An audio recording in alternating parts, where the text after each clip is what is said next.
Yeah, so we founded with a number of other distributors Go Addressable in 2021. We actually launched here at Cannes, and we've been focused on how we move the addressable industry forward, and really focused on three main areas around simplicity, scale, and education to really help buyers and inventory owners understand how to take advantage of addressable TV.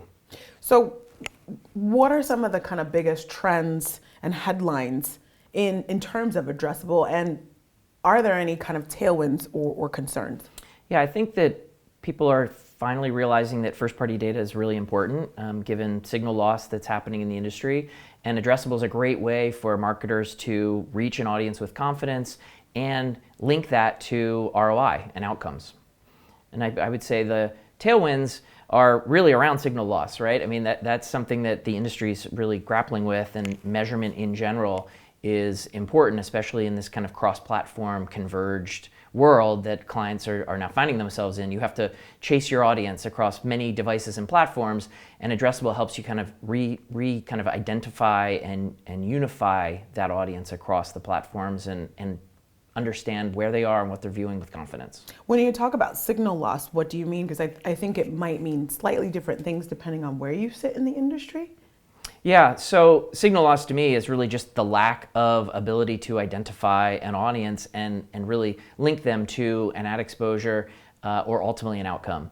And you can think of the fact that cookies are going away, device IDs are hashed or dropped or missing, IP addresses are transient and in motion really on a daily basis, and so all of that means you kind of lose the ability to understand what audience you're really reaching. And so we think addressable, when you link that with the first-party data and the customer relationships that many distributors have, you can then build a better, smarter campaign, drive reach incrementality, and find a better outcome.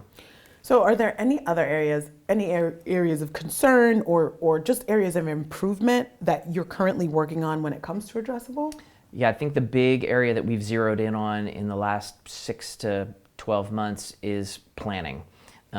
The agencies and the advertisers that we talk to, they are now building strategic targets. They want to understand where are those targets to be found across platform, and the kind of traditional planning tools that existed are good on one platform alone, and that's typically the linear platform.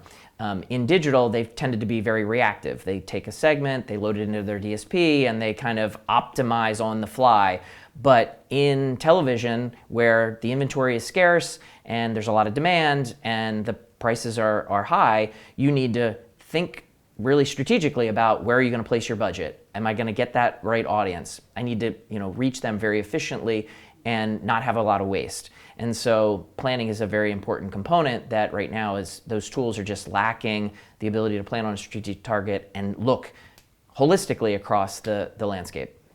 So we talked about some of the challenges and areas of improvement. We also talked about some of the potential opportunities. What are you most excited about sort of in the next 12 to 18 months, and where will Go Addressable be focused sort of coming out of Cannes? I think the thing that is exciting is, one, we've made a lot of progress in the last 12 months.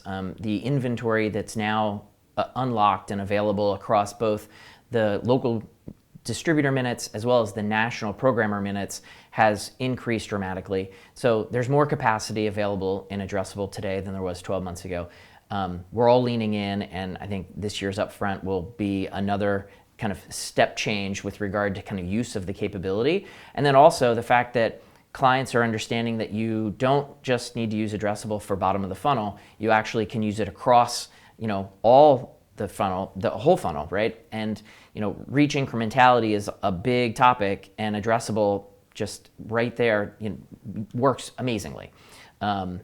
Just suppression of heavy TV viewers is a very easy application and doesn't have to be an expensive one, right? A lot of people think, oh, hyper-targeting, and that's going to be a super expensive campaign for me. Well, you can use addressability for broad reach campaigns too in order to manage frequency capping. So there's just a number of applications that I think people are starting to really understand that now TV can operate like digital, but with confidence in first-party deterministic data.